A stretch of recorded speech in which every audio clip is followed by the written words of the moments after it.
This episode of Rookie Hunter is proudly brought to you by the Wild Sheep Foundation. Become a member, renew your membership, and join the Less Than One Club at wildsheepfoundation.org. And make sure to check out Sheep Fever, the official podcast of the Wild Sheep Foundation. Do your part to put and keep wild sheep on the mountain.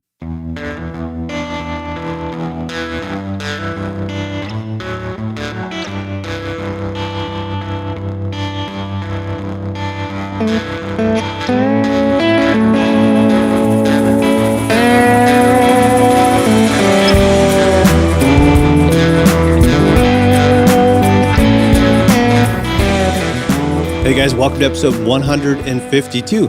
Very excited to welcome Renée Thornton to the show. We captured this episode at the Salute Conservation and Mountain Hunting Expo in Penticton. Just want to note that if you hear something in the background near the end of the episode, that was actually the helicopter taking off from the parking lot at the Expo, and it's the one that they use for netting and capturing. So I just thought it was kind of fun to point that out. Also want to take a minute to congratulate the Wild Sheep Society BC on an extremely successful event, and also wanted to thank everybody involved for just, again, creating such an amazing weekend, and I'm sure they raised a ton of money for wild sheep. So in this episode, we get into how Renée got into hunting, and it's a pretty amazing story, and it's definitely relatable for anybody, men or women, that got into this later in life, and especially for anybody who is listening to this and is considering getting into hunting. But I know a lot of our listeners are male, and this is going to be a really great opportunity for you to share this episode with any women that you know in your life. It could be your girlfriend, your wife, your mom, any friends, and I know there's a couple women who listen to this show too. A great opportunity for you to share this with any women that might be interested in learning more about hunting. So the Women Hunt program, the application period is between May 1st and May 31st. You're going to hear more about it, but I just want to make sure you're aware of those dates. But I really love this episode, and I'm very excited to be sharing it with you guys this week. One more thing before we get into the episode, I want to let you guys know that discounted rooms are available for Sheep Show 2025. I know that's a long ways away, but they definitely are going to sell out. I'm going to actually book our room within the next couple of weeks here. And there is a discount code. So I'll put all of the details in our show notes. If you're thinking about going, get on it now. It is refundable if you decide not to go. But good idea to do that now. And the Pepper Mill is where you're going to be at. There's a couple other hotels, but that's definitely where you're going to want to be. So anyways, let's get into the episode. Sit back, relax, crack an ice cold beer, and enjoy episode 152 with Renée Thornton.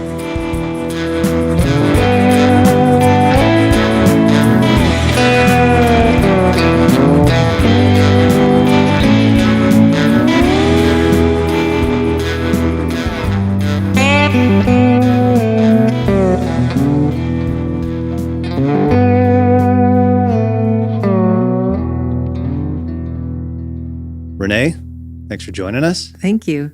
It's nice to finally to meet you in person after many years of hearing your name. And yeah, we're at the Salute to Conservation in Penticton, BC.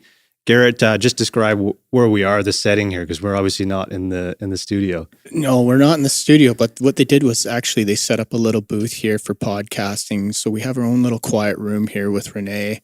So it's kind of like, it's a little bit segregated away, but at least we get the silence. We can get, a good podcast down, which is really nice. I originally thought it was going to be on the showroom floor, which is kind of fun when you can hear like just the murmur in the background and stuff like that. But so Renée, I know you're now a official resident of the United States, but you grew up in Calgary, Alberta, right? Or in Alberta? Yeah, I grew up just south of Edmonton. Oh, Edmonton. Yeah, okay. Lifelong Albertan until I moved to the U.S. And actually, I was a permanent resident, but I just became a citizen. Oh, okay. Yeah, in December. So it's official. Wow. It's official, and I have dual citizenship. Great. I kept my Canadian, so I have the best of both worlds, frankly. Yeah, absolutely.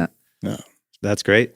So did you grow up in a family that spent a lot of time outdoors, or? Yeah, we grew up in a rural environment, a little town called Beaumont, south of Edmonton. Okay. And my folks both grew up on farms, but when they were married, they didn't farm themselves. But we lived in a tiny 300-person community, and all my aunts and uncles were farmers.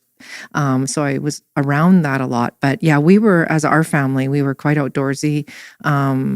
My parents had us on skis when we were 3, all 4 of us kids, and water skiing, and we did a lot of camping and backpacking, and a little bit of fishing when I was younger, but it was never a serious pursuit. So, Right. yeah. Right. What kind of farming? Was it livestock or?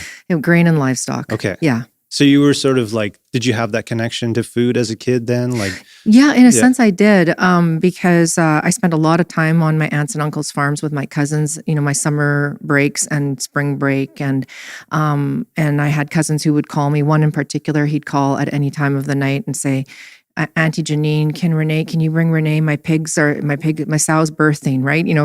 So I'd go out for things like that. So I understood. I was around livestock and laying hens and hogs to dairy cows to beef cows, and so I understood the life cycle of a farm animal's life, right? And saw everything from breeding to birthing to branding and slaughter.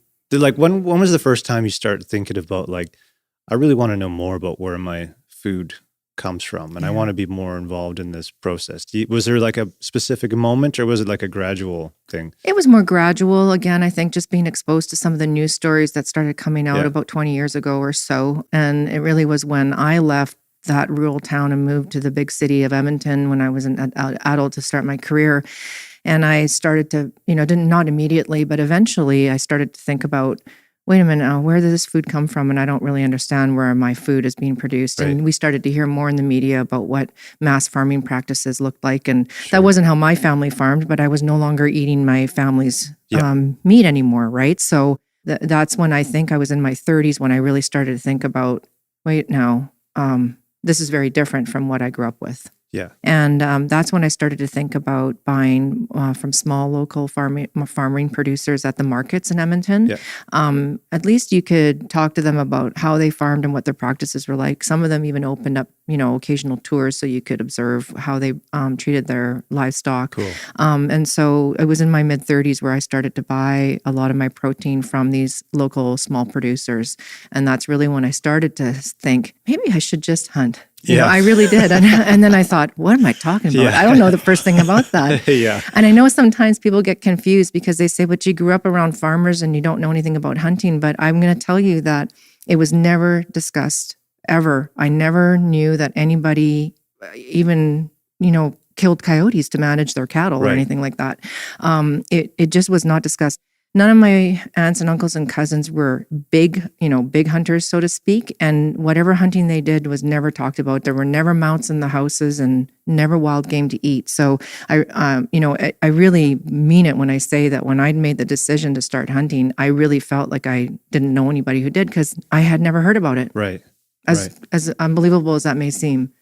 Yeah, I mean, I can sort of relate to that. It's interesting because so my dad was a hunter and I grew up eating wild game. And much like you just growing up and eating, livestock that was, farmed right there, I didn't really sort of piece together how lucky I was to have that meat and to grow up eating such amazing, protein like that. And until you get older and you start thinking about like, oh, wow, like where is, if I go to the grocery store, what's the chain? Like, how did this get here? How is this animal treated and stuff like that? But Garrett, on the other hand, you also grew up in a hunting family and you participated quite a bit. I mean, since you were a young teen, even before that. That's right. Yeah. My dad was into hunting too, but again, like kind of from Mike's perspective, we grew up together. I was able to come along. It wasn't really forced upon me. It was kind of like more of an adventure and a time to spend with my dad. Nice. But, the meat part too, I just remember there being meat there and always kind of just taking it for granted, I guess you would have to say. Mm-hmm. And, we just like lived on sausages when we were teenagers. Oh, yeah. Deer sausages. Yeah. And that. But I kind of had that connection too, like what you're saying, like that. Where is this coming from? How is this getting here? And that started giving it a little bit more thought about where it's coming from. And I want to kind of be in control of this, to take matters into my own hand. Yeah. So when you were growing up, did you guys ever see wild game on the farm, or was there, deer or? I have no memory of that. I mean, maybe there was. I seriously, I mean, I not nothing significant. Yeah. Because that's the one thing I noticed, that before I started going out with my dad, like I never really, until you're actually going after species, right, your senses are almost heightened to tune in. Like, this is what we're looking for, right.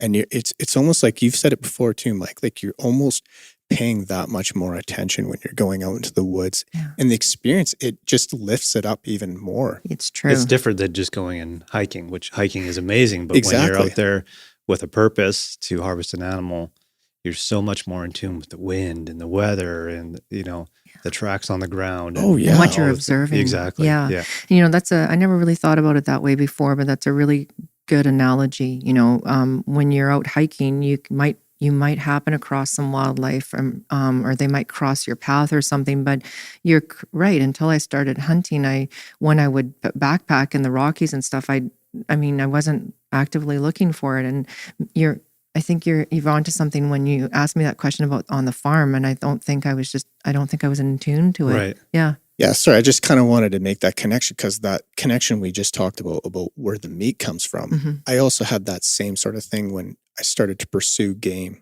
It was like, oh, this is what we're doing. We have a purpose here. We're going out. And it changed the vibe of everything, which I thought was an amazing experience. Yeah. It's awesome. Yeah. It's funny when you talk about the vibe of it.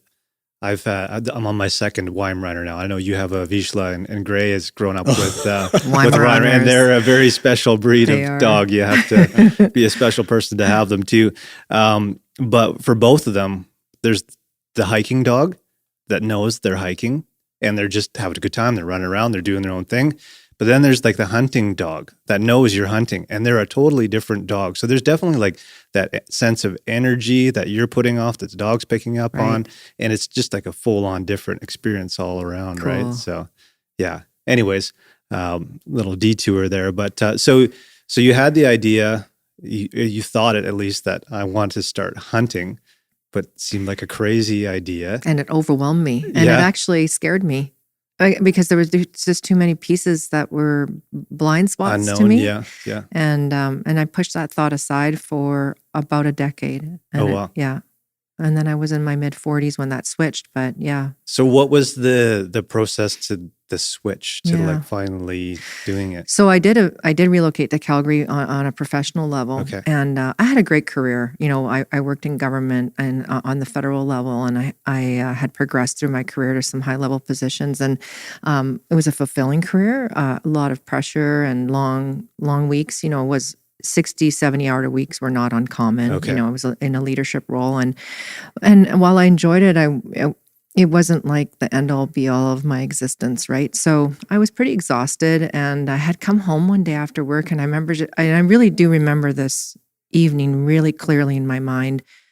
And I was sitting on my couch with a glass of wine, and I had a taxing day. And I remember thinking, you've got to just switch something here, Renee, because you're not all that joyful in your life. Right. And I had been thinking about hunting more recurringly in the year leading up to that moment. And I thought, what can you do to fundamentally shift your life and your well-being? And it was this moment where I thought, why do you keep fighting this idea to learn to hunt? You are an executive, you make difficult decisions. Every day, you're a good critical thinker. You take risks, and you know how to assess risks. And I thought, why do I think I have to know how to do all of this to do it? And in that moment I said, you need to just apply the principles you apply all the time, which is you don't need to know the end to take the first step. Right. And in that moment I thought, okay, everything's changing. The next morning I got up fresh, and I figured out how to become a legally licensed firearm owner in Canada. Yeah. Right? That was my first hurdle. And I just applied that principle of taking the first step, and then the second one, and then the third one, and then, oh wait, maybe a step back, that's okay, and another one, 2 forward. And then all of a sudden things started to open up. But I just decided to step out of my comfort zone, take that risk, and just go forth. Yeah. Was there, so going back to when you were thinking about it, were you around anybody that was talking about hunting, or were you consuming any media that was like hunting related, or just this idea just like come out of the universe basically and just land in your head and you just couldn't shake it off? Yeah, I mean, I had in that that was just the last part of 2016.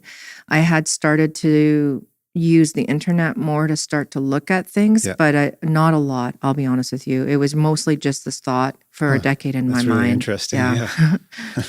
The process when you finally took the jump into learning how to, handle a firearm, that can you talk a little bit about that? Like, how did you break into it? Did you start off with like a pellet gun, BB gun, like an air gun? Yeah. And then did you progress? Like, can you tell us a little bit about that? I can. So one of my approaches when I started on this journey was because I didn't have any friends who did this, I joined every hunting club in the Calgary area. Nice. Sarcee Fish and Game, Calgary Fish and Game, the Safari Club International Calgary chapter. I joined the Wild Sheep Foundation Alberta chapter, cool. right? Nice. So I joined all of those as a member, and I started going to things and trying to meet people and make connections. And I started going to hunting expos. Yep. And it was really at my first hunting expo in Calgary where I was able to walk a show floor for the first time and talk to people, and really just didn't know what I was doing, but I just wanted to try to meet some folks. And to answer your question, it's just a little bit about how I approached trying to break into the industry, right? And I'm kind of jumping ahead in my story to answer your question. No, that's okay. But what I ended up doing was I had gone to some small events in the Calgary area, and then I'd heard through the Wild Sheep Foundation Alberta about the Wild Sheep Foundation because I was just learning things. I didn't realize there was this overarching organization. Right. Yeah. And so in January of 2018, I went to my first sheep show in Reno and I didn't know anybody. I bought my registration package and I used points for my flights like you wouldn't believe it. Anyway, I went down there and I ran into Rob Kopecki, who was serving on the board, and well, he still is, of the Wild Sheep Foundation Alberta, and I had met him in Alberta, but I didn't really understand who would be there. Right. Anyway, but I really went just on my own. That's a bold move, because even if I was going to go down there by myself, it would even be intimidating now, even though I know a lot of people. It was super fun. Yeah. So, I just took the bull by the horns and went down, and what ended up happening was I met somebody Thursday morning on the shuttle over the Reno Sparks Convention Center who became a really pivotal person in opening introductions to people for me. And at that show, he introduced me to the folks who own and operate the FTW Ranch in the hill country of Texas. Okay. And that is about a 12,000 acre ranch where they have, they started, I believe, with precision shooting, and it's they employ like retired special forces, Marines, and that type of people, and they offer rifle training, and then they also have hunting on that ranch, like most Texas ranches. Okay. But anyway, and so what I understood is that even though I had hunted, and I am like leaping here, but what I understood was that at the tender age of 46 or whatever I was in 2018, 47, I didn't have a lifetime to learn how to shoot well.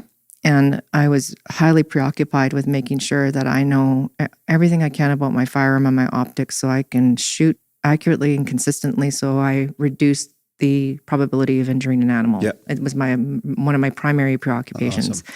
So you know what I did? I sold my RV to be able to afford to take that course. And you were all in. You have to prioritize, right? And I booked this 4-day precision rifle course, and I went down, and it changed everything for me. But that's, I didn't do a progression through 22s and air rifles and other things. I did have a first hunting mentor. He taught me the basics. I was good to 200 yards with a simple scope, no ballistic turrets, Right. And he took me on my first hunt, which is another thing, right? But I had to leap from that to something else in order to be self-sufficient. I didn't have to rely on anybody. I had to be able to do it myself. Yeah. Yeah. That's awesome. So when you first started joining some of those groups around Calgary, were you meeting many women, or was it mostly? It's astonishing. Even back then, the number of women was very low. Yeah. Really low. And it's not even that long ago, 2017, right? Not that many. I can remember my first Wild Sheep Foundation Alberta banquet I went to in 2017.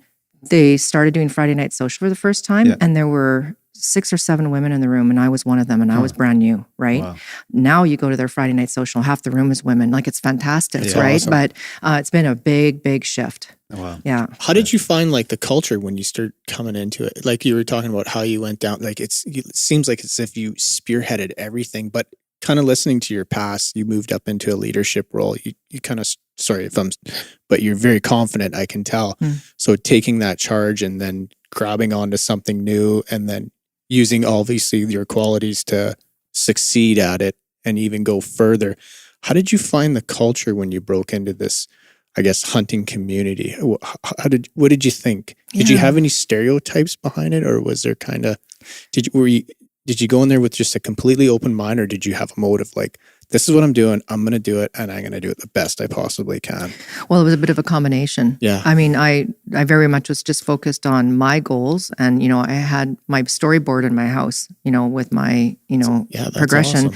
Awesome. And I didn't have any preconceived notions about the industry because I really did not really know what to expect. I mean, I knew it was going to be male dominant. I knew that, but that's pretty much it, you know. And, but, I'm going to say it's important for everybody who listens to this to understand that, generally speaking, my experiences were positive in this community in the first 12 to 18 months, okay, within my first major adjustment and learning curve. That doesn't mean it wasn't without challenges, and it doesn't mean it wasn't without an occasional jerk, but the majority of the people in the community were very welcoming and awesome. Interested and wanting to help in some way. Yeah. Now, some of my barriers included barriers that would be present for a man as well, I'm certain, like skepticism about a person's motivation for wanting to enter the community at this late in your life and all by yourself, right? Now, I think there was some of that about, and I'm a woman, like, so I got a lot of like, who's your husband? Where's your boyfriend? Kind of that stereotype that you would hope you wouldn't be asked that kind of question anymore. But, but also reluctance to take you out in the field. So finding a mentor was challenging because as we all know, hunters can be very protective about the relationships they build with landowners and the areas that they hunt. So my biggest hurdles were being taken seriously, like people questioning my motives, and then inability to find somebody to take me into the field. And also, some of that was driven to, not every spouse is comfortable with their spouse taking a female out, right? So, and I understood that. It's just, that's okay. No judgment there, but it was just a challenge. Yeah. So you had a mentor. Mm-hmm. Did they take you on your first hunt then? Yeah. Actually, bizarrely, and this goes back to what I was talking about my childhood. So I was, having a beer with one of my best friends, my cousin Guy, and he said, how's this whole thing working out for you? And I'm like, well, it's great, but I can't find anybody to take me out hunting, And he said, do you remember Don? I won't use his last name, but, Don from Beaumont, our hometown. And I said, yeah, he was in my grade, but in a different class. And he said, well, Renee, he's a huge hunter. And I said, what? Like, again, never heard about that. And his dad was an outfitter. I never knew that, But anyway, he goes, well, I still play regular Sunday night men's league hockey with him. He said, why don't I talk to him on Sunday about what you're trying to do, and maybe he'd be okay with you reaching out to him. I said, hey, I'll take all the help I can get. So he did talk to Dawn, and Dawn said, oh my gosh, I can't believe it. That's awesome. Tell her to call me. And, last time I'd seen him was probably like when we were 23 at some bush party, right? I hadn't seen him forever, right? So, but I had a coffee with Don, and that was, he was so great as my first mentor. And his wife, so he has 2 children. One had just entered university, and one was in high school. And he had mentored them, and he'd mentored his wife. And he hadn't had the chance to teach anybody in a really long time. So he was really excited about being able to mentor somebody again. And his wife was completely chill, which was very, I really appreciated that. So he taught me how to shoot, like I mentioned, out to 200 yards. And it's so funny, this was like in January of 2017 or February.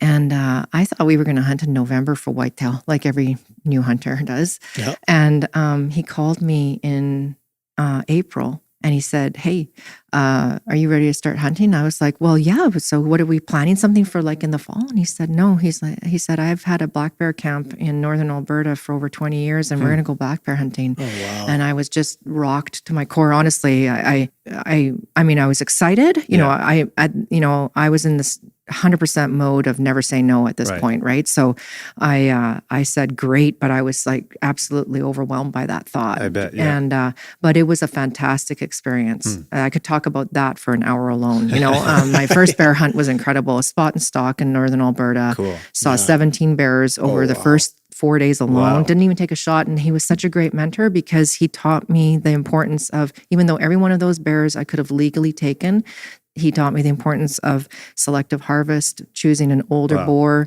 the reasons why we look for older boars to remove them from the breeding, pool. And anyway, so we went back a second time before I got my first harvest, but that, he was an excellent mentor. That's awesome. And I guess I should back up here. My question was more so geared towards that because the hunting community can be super secretive and it can be tough, even from the male perspective, to find mentors because everybody kind of feels like, "Oh, are you trying to get my spot? Or what is your angle here on this? Or are you just generally coming at it like, I want to learn how to hunt?" Yeah. And I think that approach is, I think more people would be open to take people on and teach them like that way, like what you described. So that's awesome. Thank you for explaining it like that. That's great. Yeah. And for Kelly and I, living in the Okanagan and not having a mentor, as we started to meet people, we were overwhelmed with how welcoming people were and how willing they were. Yeah. And people were giving us spots. And, that's great. It's like, it was unbelievable. Like you're not asking for them, but it is a bonus. I'm not going to, well, take them when they come. But it's funny because we were almost just being rewarded for our curiosity. People were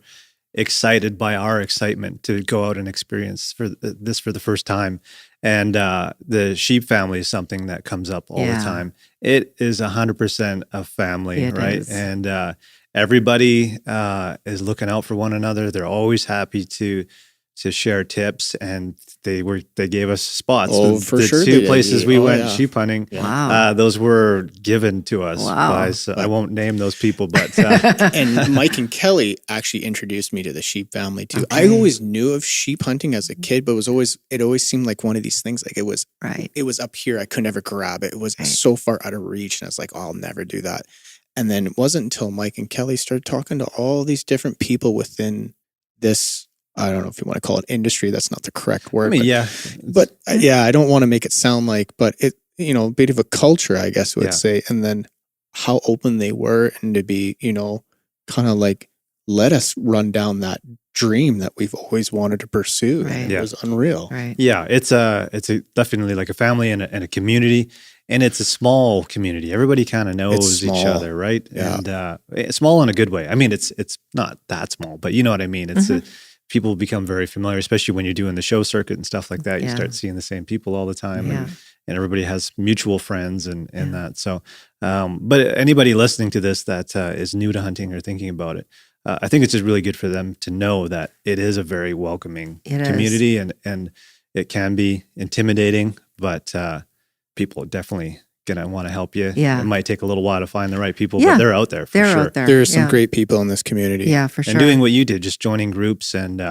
going to pint nights. There's a lot of backcountry hunters and anglers does a lot of stuff in the Okanagan here, and those are great places to meet people. And there's lots of stuff going on. It's just not always that easy to find out what's going on, but things are definitely That's true. going on. And it's been a few years, and sometimes I kind of forget what those early days were like. But, I would try Googling sometimes, but part of that hesitation was I didn't know how reliable the result was. Right. And who to trust, right? But, a big part of my approach when I was joining all those hunting clubs in the beginning was I didn't go, I went into it in a position of service.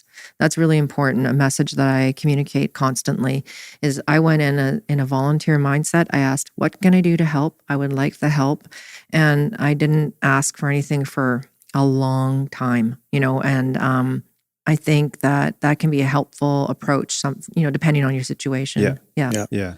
So your first successful hunt, how did that feel, and how did that like change you? Did it really just like everything locked into place? Yeah, it was wild, because so I had two primary preoccupations. The first one was, will I be able to harvest this animal humanely and not make it suffer? That was my number one fear, closely followed by, how will I react to taking an animal's life?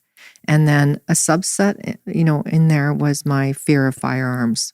Yeah. Because I had never handled a firearm ever, not any type of firearm to that point. So they all kind of blend in, and so even though Don had taken the time to teach me how to be a decent shot at 200 yards, up to 200 yards, that's pretty much all I knew in my question mark columns. And so my experience that day when we spotted the bear that I eventually harvested, was a roller coaster of emotions. And overriding everything was this terrible pressure and fear that I would hurt that animal and harm it not. And so, we had spotted this boar in a really nice little clearing. He was just happily grazing, and we drove past about a mile, and then we stalked in on him. And we were really lucky. The wind was in our favor. You know how they can smell you coming a mile away, right?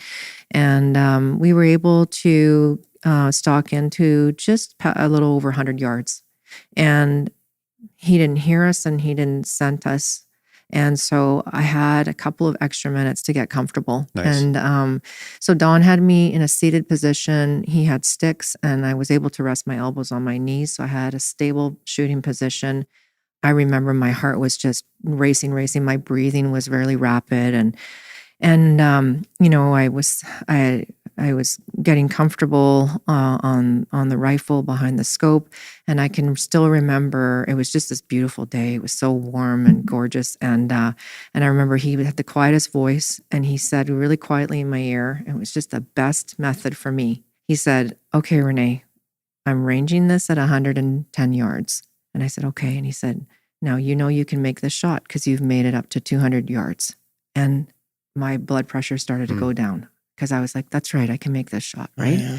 And then he said, "Okay, I want you to tell me where you're going to place your shot." And he made me vocalize it to him. It was an excellent technique to remind me that I know where I need to take this shot so that I'm reasonably assured that I'm going to make a good shot, right? So he made me verbalize it back to him. That's great. Yeah. And then he said, "All right, now I just need you." And I had already loaded the round. I had done that. Safety was off. Yeah. But then he said, "Now I just need you to bring your breathing under control." And I practice yoga. So that was an easy thing for me to do. And I was able to do it really quickly. But he just asked me to do it. And so I was like, okay, I got to bring my breathing under control. So I did it. And then he said, "You just take your time, Renee. When that bear... Take your time when that bear presents himself, So, my heart was still racing, but I was actually reasonably well composed. But all along, all the time, even through all of that, excellent coaching from him was that overriding fear. Oh my God, I hope I don't hurt this bear, right? So I waited, and the bear turned and presented his right shoulder, and I took the shot, and he just dropped. Wow. And so from that moment on, it was just this incredible flurry of emotions. Yeah. I actually felt like I was almost out of body looking down. Yeah. And I was in shock. And then really quickly that, anybody who's hunted knows that roller coaster. Like, you go from shock to like elation to sorrow to pride to like that whole spectrum in a nanosecond, it feels like, right? Totally. Yeah. And again, Don was great. He let me just ride that wave, and then I took some, photos with the bear, and he, it was a hot day, and there's grizzlies in that country. So he said, "I'm going to go back to the truck. Do you want to come with me, or do you want to stay here?" And I said, "No, I'll stay here." And once he was out of sight, I burst into tears. That's when I had my emotional, like, crying jag. Yeah.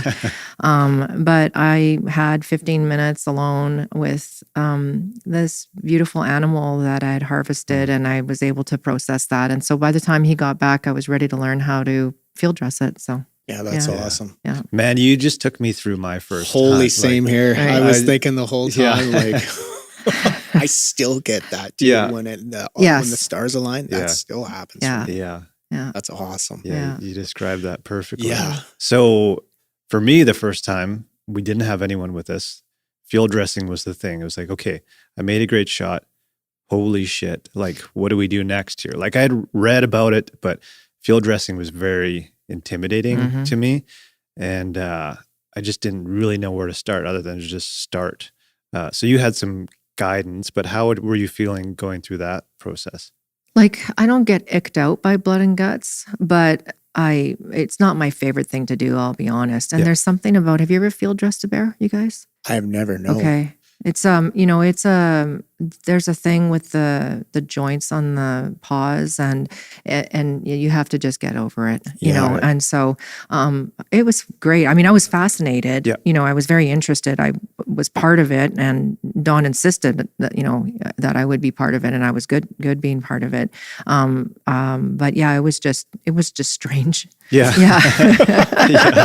Yeah. Yeah, for sure. I've said this many times on the show before, but as Kelly and I started breaking down, it was a white-tailed doe was my first animal.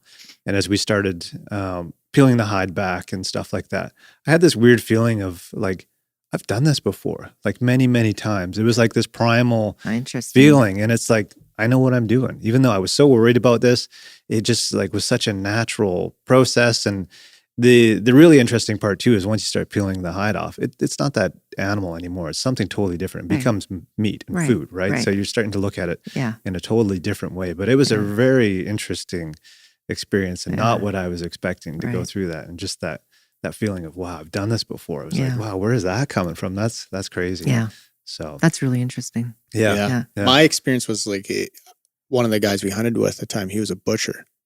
So he knew exactly what to do. Right. I remember it was like they shot an elk and I was up there as a kid and he's like, this goes here, that goes there. You take that off, ding, ding, ding, boom. Wow. And I just remember being like, how do you know all this? Right. Like, so he's like, nope, don't touch that. That can be turned into this. You leave that like that. And these get cut like that. And I was like, so more like the butchering. He came from the butchering side. So he's like, these cuts can be used for this, this, this, and this. So don't run your knife right through the middle of them and mess them up because this is what we're going to turn them into once we get them back to the house. There's so much to learn when you hunt. Yeah. So much. It's never ending. Never ending. Never ending. Yeah. Anything else you want to add from that first hunt that has stuck with you? Yeah, actually. So it's all about eating bear meat. Yeah. Which a lot of people struggle with. Yep. And so I had gone to some of these wild game banquets before I even went on this bear hunt, and I had a chance to eat bear meat. I think bear meat's great. Yeah, I love it. Awesome. It's So, you know, I was excited to be hunting bear, and, you know, I brought my harvest home, and, but the journey to get people to understand that people even eat bear meat was, you know, an interesting one. So that's the other thing was that sometimes, you know, when you choose to hunt certain species, you may face criticism or maybe curiosity and questions, right? But you might get a little bit of blowback. Some people are so fundamentally opposed to predator hunting that it doesn't matter if you eat it or not, right? In their minds, right? So, but for me, it was a joy to, you know, I went the next day to Don's and we butchered the bear meat that once we brought it home, but then when I got it back to Calgary, you know, I had a freezer stocked of bear meat, and for me, it was like really joyful time to figure out how to prepare bear meat, and I made a lot of mistakes, no doubt about it, but you know. It was my first time out. So, but, you know, I have family that are, you know, baffled, but very curious and accepting of my decision to learn to hunt. And everybody's been sharing all my harvest. But the bear meat harvest was really a neat first experience for me to share harvest with people. Yeah, bear especially. I think it's, we had the same experience. Kelly harvested a bear.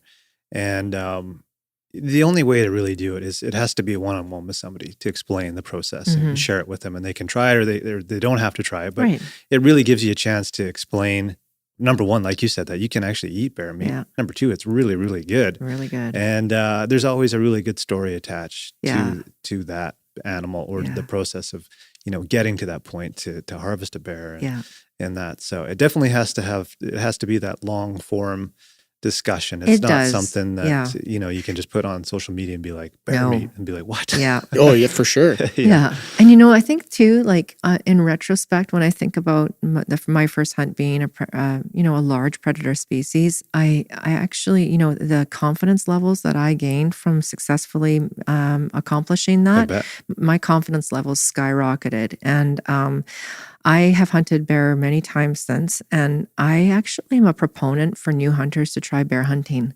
because I think it's highly accessible, it's highly affordable, and they're a reasonably successful rate of, and delicious, and like there's lots of good reasons for it. But and then I always incorporate that too, and I'm like, and you wouldn't believe how your confidence levels will soar. Yeah. I mean, they'll soar with any successful hunt, right? Yeah. But there's something about a predator species and a mega one too. Yeah, for sure. And then I almost feel like when it comes time to introduce it to people, like when you've harvested something, I'm always like, oh, I don't think you're worthy of eating this because this is like almost an extreme delicacy. And I don't want to waste it on somebody who's going to be appreciative of it. Especially when you go through all that work to prepare it and you put it on the table and you're like, you better like this. Because you know how hard you better eat every piece of it. You can't waste it. And I'm watching your facial expression as you chew this, and it better be good. Yeah. You're a good friend if you get wild game from your hunter friend because he doesn't just go to anybody. That's for sure. That is correct. Yeah. Nice. Cool. Well, I feel like we've got a pretty good picture of your introduction to hunting. And you mentioned going to sheep show. What year did you say that was? 2018. And I can already hear you were making connections that lead to women hunt. So we don't have to jump right into it. You can explain a bit more of the process of how that program came together and how you became involved with the Wild Sheep Foundation. Yeah. And you're right. That first sheep show, I made a ton of new friends at that show, and they're still friends to this day. It's a great community. But I went to my sheep show and I went home and just continued on with my life, right? And I also fly fish. So when I lived in Calgary, I would drive 4 hours into Montana to the Libby area, and I'd fly fish the Kootenay. And I had a great guide there. I love Dave Blackburn with Kootenay Anglers. He's awesome. But anyway, so I was booking my annual fishing trip with him in July for July of 2018. And I had met Kevin Hurley, who's VP of Conservation for the Wild Sheep Foundation, in March of 2018 at the Alberta banquet. It was my second Alberta banquet, and I ended up being seated at Kevin's table. Okay. So I met him and we chatted a bit and got to know each other. And so I was looking on the Wild Sheep Foundation's website, and I saw that in July they were having this open house in Bozeman. So I called up Hurley and I was like, hey, do you remember me? I'm Renée Thornton from Calgary. And he's like, of course I remember you. And I said, well, I'm going down to Libby for my fly fishing trip, and it's like a few days before this open house, but Libby to Bozeman is almost 8 hours, right? And I said, is it worth, that's a long drive. I'm already, in it for 4.5. So I said, is it worth coming down? And he said, our open house is a super fun time. 400 people come. We have a barbecue, free beer, free wine, a band, And so I said, okay. Because I was tenting because I had sold my RV, right? And so I had gone back to tenting. So I said, well, let me find a campsite in Bozeman area. And Bozeman's like Banff in the summertime. Camping is hard to find. But I found a campsite. I reserved it. So I called him back and I said, okay, I'm going to come down. But I said, put me to work. Like, I'll volunteer. Get me to do something. So he said, okay, well, why don't you come to the office a couple days early? This is part of the story because I came down just to check out this open house, and I sold raffle tickets or something that day. And the past chairman of the board, he was the chairman at the time, Brett Jefferson, was there. He'd flown up from Reno to come to the open house. And I had a chance to sit down and talk with him for a while, and he really wanted to hear in detail what that first 12 to 18 months was like. And he wanted to hear a little bit more the specifics around a couple of challenges I had that almost had me throw in the hat. I almost gave up twice that first year, but I am tenacious. And I stuck to it, and I'm glad I did. But so I spent time talking to him about it. And unbeknownst to me, he approached Renée Thornton, the CEO of the foundation, and said, hey, did you get a chance to meet this woman from Calgary? And he said, yeah, I was introduced to her. And he said, Well, I had a chance to sit down and talk to her. And I think I want you, because, chairman of the board is the CEO's boss, right? Right. So Brett said, I want you to talk to her. I want you to listen to her story, because I think that the Wild Sheep Foundation has an opportunity to do something here. So I did receive a call from Gray. I was still in the area, so I met him and spoke to him. And then, I went about my business. I finished my holidays. I drove back up to Calgary. And then I received an email from Brett. So, again, I didn't know the governance structure of the Wild Sheep Foundation back then, but committees fall to the chairman. So I received an email from Brett. And he formally approached me and asked if I would consider building a women's program under the Wild Sheep Foundation, because the foundation felt it was time that they engage in a manner that would help more women. So that is how Women Hunt first came to be. Wow. Was all from this circuitous journey and these decisions I really made. wild. And, It's like you're destined to do this. I know, right? Very much so, yeah.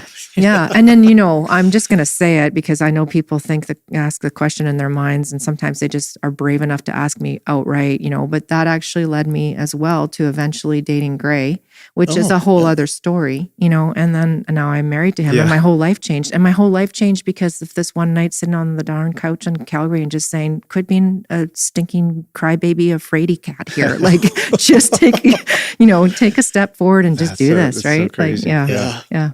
Changed your whole life. You had no idea. Wow. Entire life. Yeah. Yeah. That's unreal. Yeah. That's awesome. And the people you met along the way too. Yeah. Hey, you just kept with it though. You just kept going. And that's awesome. Yeah. Oh, it's inspiring too. Very much so. Yeah. Yeah, for sure. Thanks. Basically, that's, the idea of Women Hunt is forming. So what are the next steps to actually doing the first event? It was a little bit slow to start, I'll be honest with you. Didn't know what to do exactly or what the community wanted, and all I knew is that I really wanted to find a way to make the entry a little smoother, a little easier, a little more accessible, maybe a little less intimidating, and for women. So I wanted to find a way to create some space for that and opportunity. So, we had a couple of back-to-back seminars for a few years at the Sheep Show and talked to the community about what they wanted. They helped inform us. And then COVID happened and everything just stalled for a while, And then as it turned out, that same ranch where I invested to go learn how to shoot, during COVID, their business dropped off like most others, and they had to think differently. They decided it was time to maybe think about some new programming. So they designed and developed a new hunter course. And they also designed and developed a field first aid course. Yeah. But so the ranch owner called and said, hey, I know you've been, kind of thinking about what you might want to do with your program. And he said, you might be of interest in this course we've developed. And he sent me the curriculum, and I looked at it, and he invited both Gray and I to go down and proctor it the first time they delivered it. They were really open to feedback. And we decided, my committee and I should mention that Women Hunt is a committee of the Wild Sheep Foundation. I wasn't clear about that. And we're all volunteers. All of us are volunteers. I selected the women. They're from across Canada and the U.S. Membership has changed over the years. Okay. But so the committee and I decided that we would try to do something with this course that they had developed. And so we developed an assessment process, an application process. I worked with Dr. Ryan Brock, the Wild Sheep Foundation's youth educator. He is a PhD level educator. So he's qualified to develop curriculum and all that. So he developed our scoring rubric, and we had some early principles that were really important to us. Number one, we didn't want any of our conscious or unconscious biases influencing how we assess the applications. So we have identifiers blacked out before we see them. So if a woman happens to identify her age or her ethnicity, or if she has a disability or anything like that, it gets removed. So we don't know. And their names, because there's too many, that's that guy's daughter or whatever, right? So that's the first thing. The second thing is having Ryan develop this rubric. He developed a scoring rubric for us. And that means that we assess the applications consistently. So those are two principles that we instilled right from the beginning, and we use them to this day. So that first year, we used the chapter and affiliate network of the Wild Sheep Foundation to get the word out. Okay. And so we sent out the applications to the CNAs, and they got it out however they decided to do that. Some used social, some did e-blasts, whatever. And then we received applications. The committee assessed them, and we selected 12 women. Randomly. And so this course is really comprehensive. In 4 days, the ranch, you never have had to touch a firearm in your life. They will get you proficient and accurate to 300 yards, no questions asked. It will happen for everybody who goes through that course. So the firearms training is obviously really important. They teach you positional shooting as well as that. And they have methods for building your confidence, but they shoot beyond 300, but really what they're teaching you, they're not a long distance hunting course. Right. They just do that to build your confidence, but they have such a great way of teaching you so that you recognize where your limit is. Right. So that's the first piece. They teach you game identification, shot placement, field trailing. Then you get out 4 opportunities to hunt white-tailed doe. It's part of their management plan on the ranch. All the women learn how, every single one of them gets their hands dirty. They learn field dressing, butchering, and then they have a wild game chef from San Antonio. They bring him in, Chef Joshua Schwenke. Yeah, it's a great course. And his company is Gastronomy Outdoors, and he's fabulous. And he comes to the ranch and he teaches, butchering and wild game preparation. Nice. And then women get to make sausages and learn how to prepare wild game in a non-traditional way, in a really delicious way, right? So it's a fantastic course, and it's really life-changing. I can tell you that we've done it 3 years in a row now. Every single woman we touch, they're transformed during this course. We've partnered with a really good, place, and I know there's lots of really good places, and it's not going to be the only one we ever do business with, but that's who we're doing business with now, and it transforms these women's lives, and they come out completely. I mean, just like us, just transformed. Yeah. So our Women Hunt has kind of that's our flagship course. And within that flagship course, we have 3 prongs. We have the training, the selection and training. And then the second piece is mentorship. So when the women come out of the course, we work with that chapter and affiliate network to set them up with a mentor. So they have somebody that they can talk to and rely on. Yeah. We encourage the chapter or affiliate in their area to also, give them a 1-year free membership. Okay. Welcome them to the community, right? Try to get them out to engage with them so that they volunteer for the CNA, and start giving back, because giving back is the third prong of this course, and it's the seminal piece of it for me, and it all stems from my mindset when I started and went into that service mode when I started joining these fish and game associations. And I think that it's critically important that every hunter, regardless of whether you're male or female or inexperienced or experienced, really needs to start thinking about, what am I doing beyond serving myself? Yeah. When you hunt, that's for yourself, you enjoy it. It fulfills you, it might heal you, spending time in nature, whatever your motivations are, you're bringing meat home. That's very much an inward process, right? It's about you. And so a critical component of Women Hunt is teaching these women the importance of service and giving back. And so it's a requirement and an expectation, because they get this opportunity for free. It's valued at around $6,000 US, like when the cost of the course, and then we've got so many generous sponsors who set them up with gear. They go home with a lot of nice stuff, right? And so that's like, we treat it like a grant. They apply, certainly they compete, and it's getting more and more competitive every year, right? But they get it for free. All they have to do is get themselves down to San Antonio, and we take it from there. So in return, the expectation is that they give back. And so that whole piece of service is so important. And we want them to give back to the Wild Sheep Foundation, to Women Hunt, and to their chapter or affiliate that's been, sponsoring and supporting them with mentorship, etc. And then we want them to think beyond that. What can you do in your community?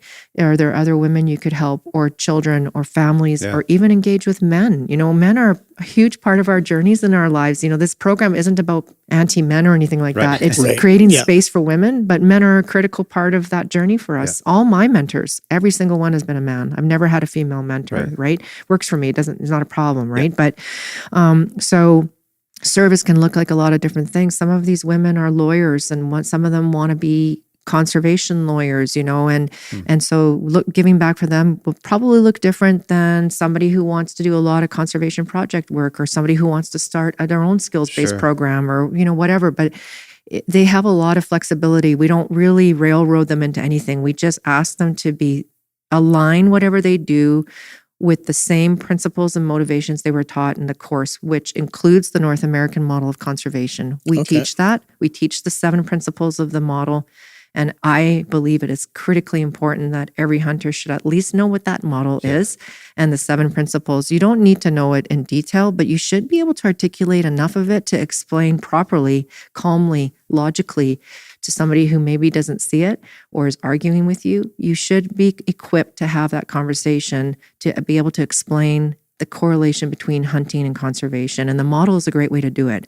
So, like I said, we incorporate a lot of really important principles in our class. I think we really distinguish ourselves that way from many, many other field to fork kind of approaches to teaching people to hunt. And I think it's super successful. So what I mean by that is that, we're limited in the number of women that we can take to the ranch at any given time. And in our capacity as volunteers who are doing this off the side of our desks, how much energy and time we have to select people. So, do I wish I could send 200 women every year? Yeah, but I can't, right? So what's really great is that this giving back component is, it's the ripple effect amplified by like 1,000. Right. And so, we have 36 alumna right now. You're like, well, what's 36 alumna? Not very many, but what these women are all doing at home now has touched hundreds, and I know now thousands of lives. Yeah. I guarantee you that, absolutely, right? Yeah. Oh, yeah. And we are baptizing like wild sheep nutso girls. Like, many of them, we're expanding now way outside the wild sheep community. Last year, we received applications from 38 unique provinces and states. Most of them don't have wild sheep. A lot of these women don't even know what a wild sheep is, right? So it's great. The reach of our program is really expanding. And they just fall in love with the whole wild sheep family, and they fall in love with this iconic species, and they care when they start to learn about the issues that wild sheep face with disease transfer, predation, habitat encroachment, and impacts, right? And the fact that out of all the North American species, it's the wild sheep species that have had the largest challenges in recovery, right? I know I'm preaching to the choir here, but we teach them all this stuff, So we came from that same journey, right? And I'm yet to harvest a sheep. Same for Garrett. And they are by far my favorite animal. I'm obsessed with them. Yeah. And it totally resonates with me, everything you're saying. Yeah. So, the alumna of Women Hunt are awesome. They come out to the sheep show. They volunteer, not just for Women Hunt, but for the Wild Sheep Foundation, because putting off a huge show like that takes hundreds of volunteers, right? So they come and they volunteer. They do a lot to give back. They're really, just fantastic people. I'm so blessed to know them, and the whole community is benefiting from them. Yeah.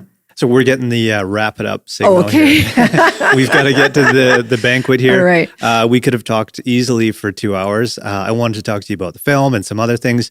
So let's do this again. And we're going to watch the film tonight. So it'll be nice to see it. Yeah. And then we'll discuss it at a later date. Yeah, so, awesome. Before we go, though, anything else you want to say? Well, just that this year, our application process is going to be open from May 1st to 31st. So any listeners who are thinking this might be a cool thing to apply for, check us out. We're found on the Wild Sheep Foundation's website. So if you go to wildsheepfoundation.org and under programs, there's a drop-down menu and Women Hunt is right there. Click on it. It's not updated yet, but when we're ready to launch the application, the link will be live.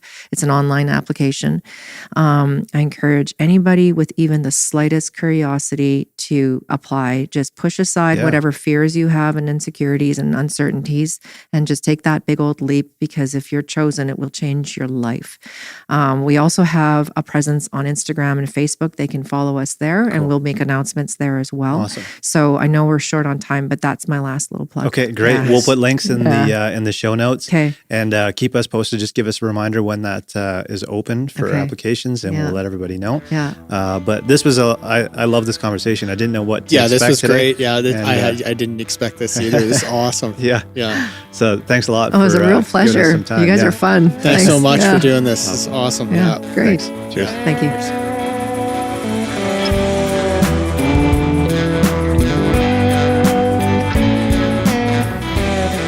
Well, there you go. Episode 152.